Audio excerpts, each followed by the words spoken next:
Hey everybody, it's Coach Jason. I hope you're doing well. I want to go over 4 very important tips that'll help you become a much better cross-country runner.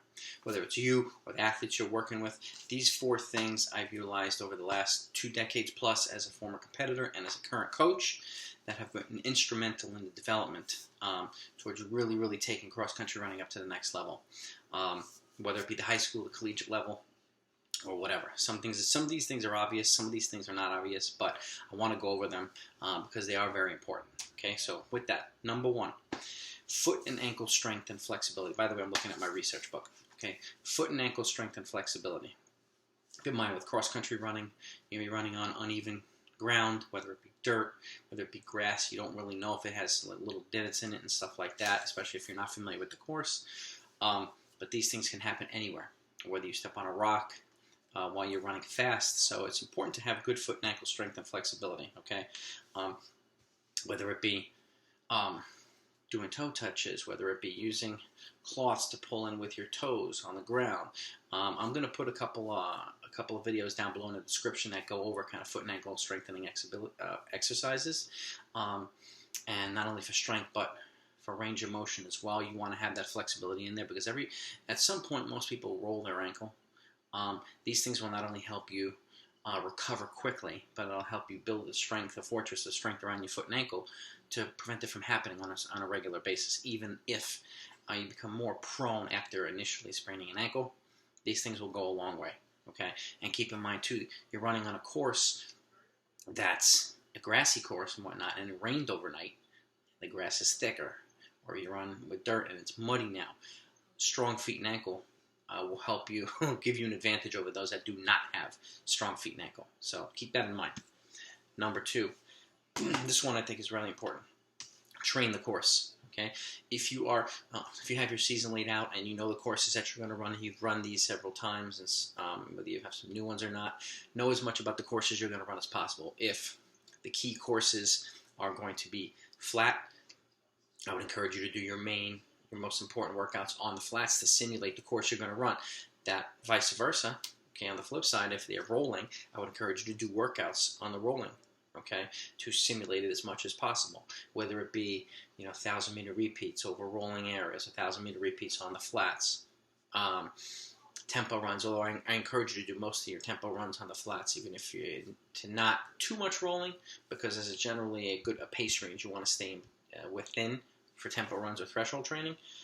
So those I encourage you to be mostly on the flats, but everything else I encourage you to simulate as much as possible. Even momentum hills, okay? If you don't know what momentum hills are, let's just say you have a 200-meter hill, okay? If you know the course and the course starts uphill, then maybe you can run 100 meters uphill and then 100 meters flat on a momentum hill.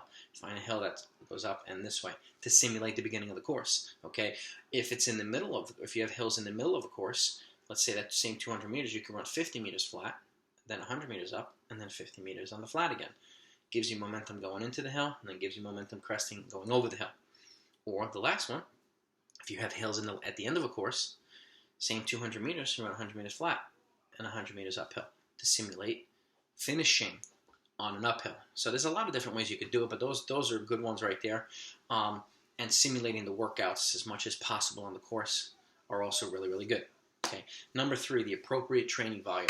This is kind of progressive and gradual over time. It really depends on how you structure your training or the training of your athletes, whether you're a high volume program or a low volume program. There are individualized components to training. Some folks might need more, some folks might need less.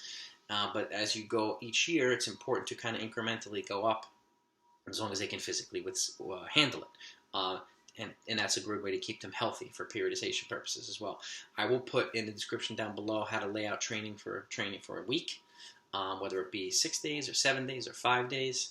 I will put a 1-mile time trial video, which will help you test your fitness or your fitness of your athletes and how to set the appropriate training paces for everybody based on the 1-mile time trial. That'll be down below as well. And I'll have some cross-country training videos as well, so I encourage you to take a look at that. All right. And last one, a functional strength routine, okay? Running specific as much as possible, okay? Whether it be a forward lunge and a twist, okay? Forward lunge and a twist, 1 leg at a time, or one-legged squats, or arm curls, arm circles, things like that. Everything should be functional. If you're doing leg extensions, okay, sitting on the bench, I encourage you to do one leg at a time. Okay, one leg at a time. Leg curls, the same thing. One leg at a time. I encourage you to do it that way because there are imbalances that could be there. This will help kind of even out a lot of the imbalances, but it's very important to do that. And the same applies to most of the stuff. But a lot of running specific exercises as much as possible.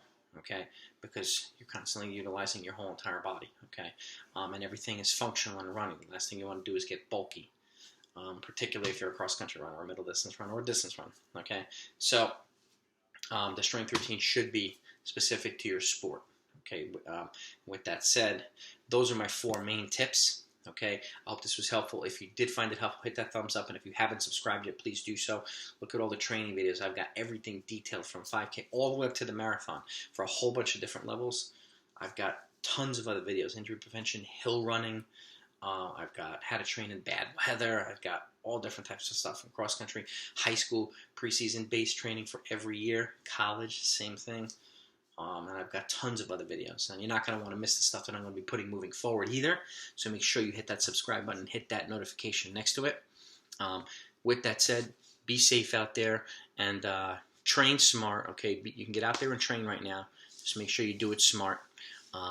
Look out for each other, because once they do open up the racing season again, you have 2 choices. You can either be ready or not ready. And since we're going to be coming out of this pandemic, it's good that you're ready. So just be safe about it and look out for each other, and I'll talk to you next time.